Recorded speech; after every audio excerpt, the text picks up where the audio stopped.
If you love Baltimore sports, you'll love WNST.net. So there's a couple things I just want to discuss. One will be baseball, one will be football, then we'll figure out the rest. You know, right now the trade deadline's coming up at about July 31st, so we're about a month away from the Orioles and Major League Baseball training deadline. And the constant talk that you're hearing is, should they be buyers? Should they be sellers? What are they going to do? And everyone's got an opinion as to whether they should buy or sell. Now, I kind of like what we've got. Now, yes, are we, that one guy away from a World Series? Personal opinion, I don't think we're there yet.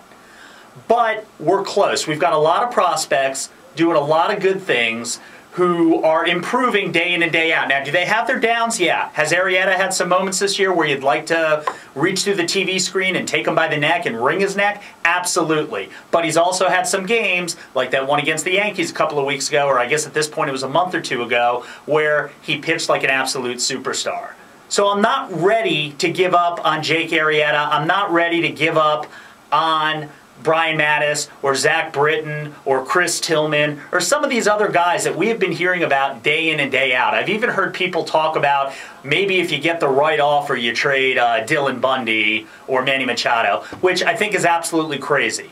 You would have to get a Herschel Walker type return to get rid of any of those top prospects right now. Because I just don't think we're that one swing of the bat away from winning a World Series. Now, we're having a good season, we're winning, but as the last couple of days have shown up, we're struggling.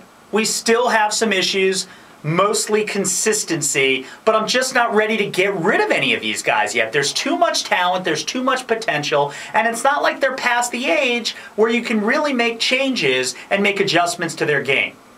So personally, I'm not a buyer, I'm not a seller. I want to maintain the status quo. If you could do something to make the team better, maybe you trade somebody who's got potential but really just needs a change of scenery, that's fine. Want to move him out of here? Great. You want to move out an older veteran who you sort of brought in? Fine with that too. I don't want to give up on these top prospects yet, even for a stud, unless it's a stud ace #1 who you can get signed for 5 or 6 years.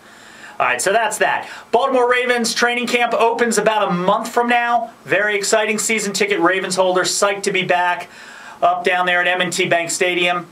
A lot of talk about the NFL Top 100. Don't really care about lists, but the one thing I will say is there's always been talk about how good is Joe Flacco. My personal opinion on Joe Flacco is we finally got a quarterback in Baltimore, and Joe is the man. Because I could probably count on both hands how many quarterbacks from other teams who I would say are better quarterbacks as a whole than Joe Flacco. Are his stats as pretty as some? No. But the bottom line is the only stat that counts in football are wins and losses, and Joe's got a lot of wins. If I go through the NFC East, probably the only quarterback I'd take over Flacco is Eli Manning on the basis he has 2 Super Bowl rings. If I go through the NFC Central, the only quarterback I'd probably take over Flacco is Aaron Rodgers, because he's got the ring and the MVP. If I go to the NFC West, there's not one quarterback I'm taking out in the NFC West over Joe Flacco. If I go in the NFC South, probably Drew Brees, but I really can't stand him right now. I feel like in the offseason, all Drew Brees does is cry, and all Joe Flacco does is work. Okay, Brees, amazing, 5,000 yards, 50 touchdowns, that's great. Stop crying, get with your team. You're going to make $17 million a year. Don't appeal to the public that you want to be treated fairly, because $17 million is plenty fair. So I think I named about 3 quarterbacks in the NFC that I'd take over Flacco. And in the AFC, you go to the East, okay, fine, I'll take Brady on the basis of 3 Super Bowl championships and a total of 5 appearances, but that's it from the East. AFC South, there's no one I'm taking over Joe Flacco. I will take Flacco any day over any clown in the AFC South. Matt Schaub, who people say, oh, he has good stats. Matt Schaub hasn't won anything with Andre Johnson. Imagine what Flacco could have done with Andre Johnson his first couple years in the league. Okay, AFC West, Peyton Manning, probably, but he's even old now. You don't know what you're going to get with him. So really, and then if you look at the AFC North, I certainly wouldn't ever want Ben Roethlisberger in town. He does have 2 Super Bowl rings, so if you want to say he's better than Joe because he's won those, fine. I won't be hypocritical because he's got those W's. But there's basically next to nobody in the league who I'd say I'd rather have in Baltimore playing quarterback than #5. Okay, my other favorite thing that I hear about Joe Flacco is he always looks like a deer in headlights and looks lost. Well, You're watching him on TV. What do you know what he's looking at? People say he's a deer in headlights when he's reading coverages. How can you tell what he's looking at when you're on TV? Joe Flacco hits Torrey Smith deep. He hits Ray Rice. He makes the plays, and he's gotten better each year. And the bottom line is 44 wins in 4 years, 4 straight playoff appearances. Joe Flacco's taken Baltimore back to the Super Bowl. And if you don't believe me, that's fine. You're definitely entitled to your opinion. But Baltimore, I'll tell you what, we got something special with this Ravens team coming up. Joe Flacco, Ray Rice will be there. They'll figure out the offensive line. The defense is ready. And Ed Reed, $7.2 million has definitely shown you a lot of love and respect. Come on in. Show them that you're worth more. You'll get more. That's the type of guy Bisciotti is. So $7.2 million, I'll come play free safety, but you're not going to get your money's worth if I'm back there. So that's football season coming up. Baseball, you got the All-Star break coming up in a couple of weeks. Really exciting time to be a Baltimore sports fan. You got the University of Maryland basketball starting to look good. University of Maryland football, not sold on Randy Edsall. I'm interested to see what this football field's going to look like, this new turf, if you will, that they're talking about. They've talked about putting black turf down at Byrd Stadium. How hot is that field going to be the first home game of the year in August or September, and it's black turf? A player's going to get tackled, and he might get a 2nd or 3rd degree burn because the turf is black. I mean, has anybody thought that part through? You used to hear stories at Texas Stadium when the Cowboys played about how it was 122 degrees down on the field. Well, it gets pretty hot and humid in Maryland, if you haven't noticed. What are these players going to feel like on a black turf? It'll look awesome, but what are they going to feel like? I mean, I legitimately think they could get burnt when they get tackled to the ground. But Randy Edsall has not exactly shown that all of his decisions are the most intelligent. He came in with a lot of hype about how he turned UConn around. UConn did have a great season and got to a BCS game. They didn't win it. And also, they lost more years than they won up there with Randy Edsall.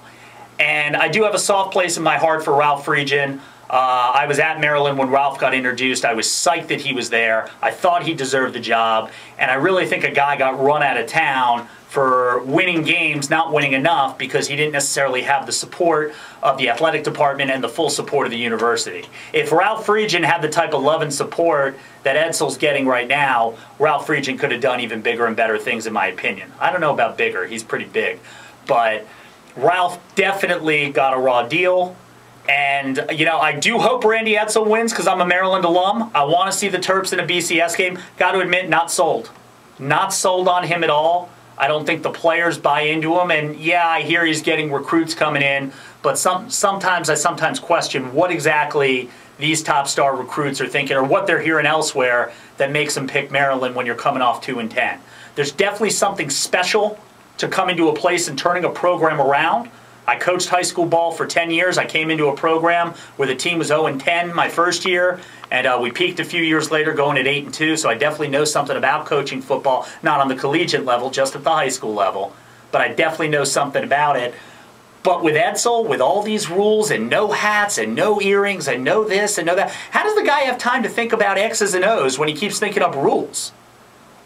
That's the part I don't get. And with Randy Edsall, I've never seen an athletic director show more support for losing, and then you ask the fan base to be patient.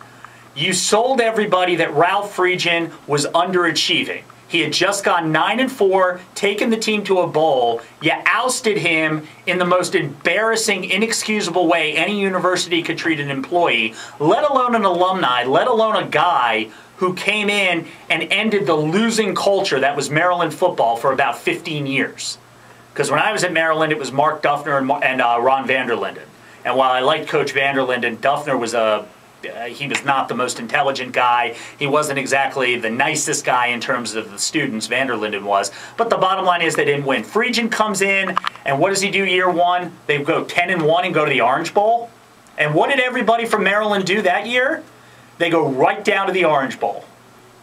So that's what's coming up in the fall. It's going to be exciting. Oriole baseball, Ravens football, Maryland basketball in the winter. You'll hear it all right here on WNST. Thank you. If you love Baltimore sports, you'll love WNST.net.